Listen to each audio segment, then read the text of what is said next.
বন্ধুত্বের কোনো মূল্য নেই এমন মন্তব্য করেছিলেন ঢাকাই সিনেমার প্রয়াত সুপারস্টার মান্না। চলে যাওয়ার কয়েক বছর আগে বেসরকারি টেলিভিশন বাংলা ভিশনে একটি সাক্ষাৎকার দিয়েছিলেন তিনি।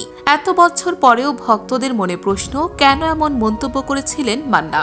অপি করিমের উপস্থাপনায় সেই সাক্ষাৎকারে এক প্রশ্নের জবাবে চলচ্চিত্রাঙ্গনকে স্বার্থপর দাবি করে মান্না বলেন, পৃথিবীতে সবচেয়ে স্বার্থপর জায়গা বলে যদি কিছু থেকে থাকে তবে তা চলচ্চিত্রাঙ্গন। এখানে আমরা সবাই কমার্শিয়াল, হৃদয়, প্রেম, ভালোবাসা, বন্ধুত্ব সব এখানে মেকি। এরপর বন্ধুত্ব নিয়ে অভিনেতা বলেন, ফিল্মে বন্ধুত্বের কোনো মূল্য নেই, আমার এখানে কোনো বন্ধু নেই।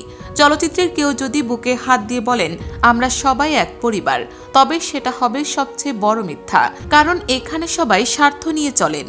তবে এই স্বার্থপরতার ভিড়েও একজন বন্ধু খুঁজে পেয়েছেন উল্লেখ করে মান্না বলেন, ছবিতে আমার একজন বন্ধু আছে, তিনি ফাইট ডিরেক্টরে মুসলিম ভাই, আমার সুখে দুঃখে হাসি আনন্দে পাশে থাকেন। আমাদের মধ্যে স্বার্থ বলে কিছুই নেই, সে কারণেই এই মানুষটা আমার পরিবারের একজন সদস্য। মাঝে মধ্যে নায়ক মান্নার সাক্ষাৎকারের এই অংশটুকু নেটে দুনিয়ায় ঘুরে বেড়ায়। তাছাড়া অভিনয় শিল্পীদের অনেকেই মান্নার এই উক্তি বিভিন্ন সময় তুলে ধরেন। তারাও স্বীকার করেন চলচ্চিত্রাঙ্গনে বন্ধুত্ব বলে কিছুই নেই, এখানে সবই স্বার্থের খেলা।